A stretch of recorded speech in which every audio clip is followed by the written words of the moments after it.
All right, I'm sitting with my friend Cameron here. We're having some Libras Fork bottled in bond, and we're smoking an interesting cigar, the El Rey del Mundo Oscuro.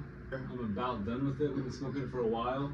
For years, Cameron's been telling me about this cigar. You've got to put this in the blind tasting. Cameron's been a Standard & Twain member for a long time, and he's never left me alone about it. And I'm always like, no, man, we don't want to smoke that junk. And you know what? Finally, I gave in, and I said, all right, we'll try it out. I'll tell you why I was opposed to it. It was because, personally, I love boutique cigars. I love brands who are doing unique stuff, who are being creative, who are passionate about their company. This is not that. This brand is El Rey del Mundo. You may know them from the Cuban El Rey del Mundo.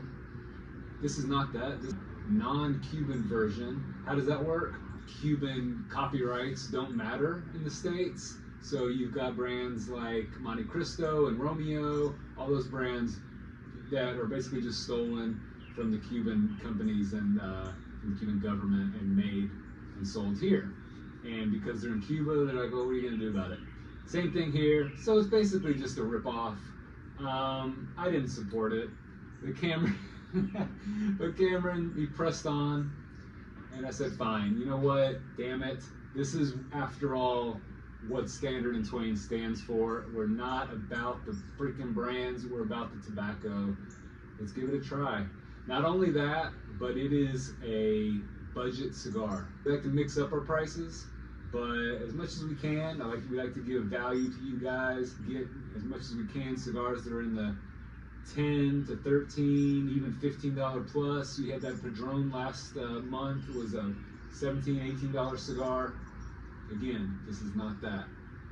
So Cameron, why did you press for this cigar?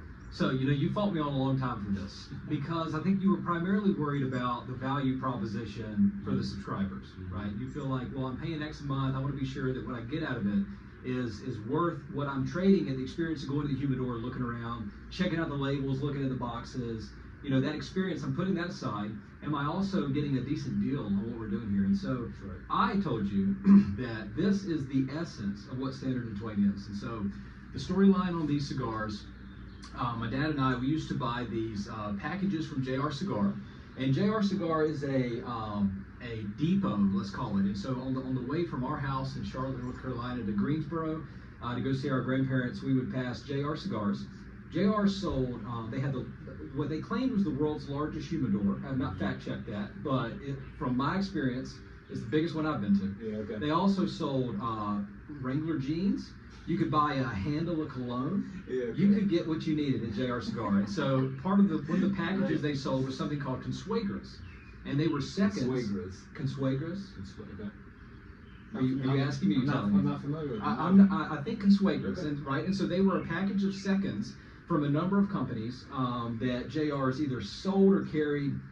I'm sure there was some factory, that made all of them, and they churned these out. And so we would buy these, and we liked all of them, but there were a number of them that we said, man, I love this one. I don't know what that is. And so we, early internet, I'm sure Dad got on his BlackBerry, and we looked up where these things come from. And so it listed the companies, and so I distinctly remember him going out and buying a handful of each one, and we said, which one is the one we're looking for? And so ultimately we decided it was these El Reys. And so on every family trip to the beach for the past 15, going on 20 years now, this has been what Dad carries. And so, 20 years. Then I moved to Nashville. I meet you. I think I've got some fancy cigar friends, right? And so periodically for Christmas, I try to get him something different. Yeah. Cool stuff you'd be impressed by. And he smokes them, and he goes, El Rey. And that's El Rey, and that's kind of my dad, so I am somebody who, if I find a whiskey I like, I go, man, that was good. What else like this is out there in the world? What else might I like this much?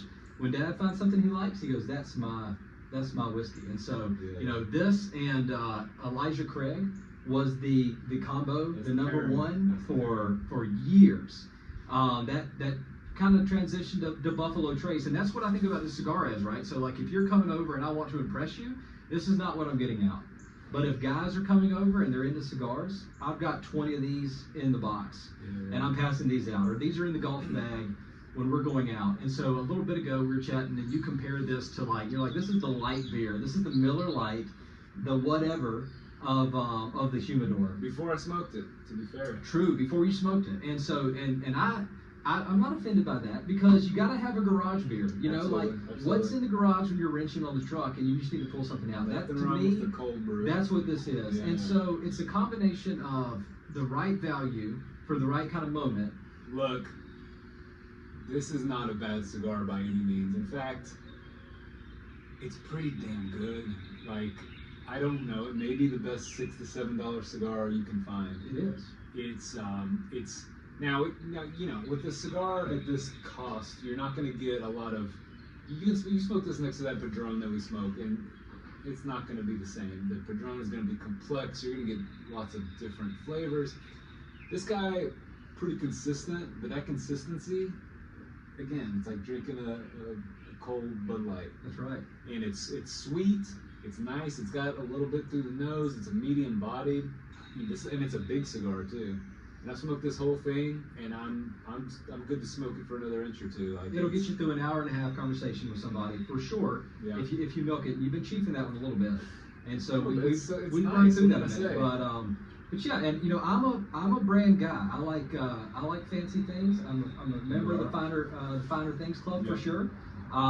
And so I dabble in all of that, but this has just been the workhorse. You know, it's the Gibson J45. This is what you're taking on tour. You're going to beat on this. Yeah. And so it's been loyal to us, and I've been a little bit loyal to him. And I can't guarantee you got the exact one that I grew up with. This box is what I've got 100 of these from Christmases past. Yeah. This Oscuro label's a little new to me, but the tissue paper wrap is very familiar. You guys haven't seen this, but this is how. Now, keep in mind, you know, the work we do for you guys, we had to go through each of these, not this one, but go through each of these, and undress it. remove this damn tissue paper. Look at that. You call it damn tissue paper, I call it lingerie. Look at that. Man, what a presentation. And so you wrap that bad boy up, you throw a couple of those in the box, you go hang out with your buddies. Yeah. I have done that many a times. Look, you know, the name Standard & Twain comes from the story, the letter that Mark Twain wrote called Concerning Tobacco. And what did he do? He removed the labels from his friend's cigars, and he put his own labels on there. They smoked their cigars thinking that it was Mark Twain cigars. And after about a few puffs, they threw them in the front yard because he said, don't you ever bring these cigars over, the dog shit, over here. And they were smoking their own cigars. And, you know, if this doesn't represent that, I don't know what does. That's So, right. I tip my hat to you. Well done. These are good cigars. I hope you guys have enjoyed it. Yeah, let us know what you think, and we'll see. Fortunately, we have a way to gauge these things because of the survey that all of our members take. So, yeah, you guys go fill out that survey, and let's see what happens as far as how much would you pay for this cigar in the humidor? What rating would you give this cigar? What was the experience like? All that good stuff. And we'll see how it stacks up, man. Get the feedback, I'll invite you back to the porch, we'll do a follow-up, Yeah. and we'll talk through this. All right, man. All right, thanks, well buddy. done. Cheers.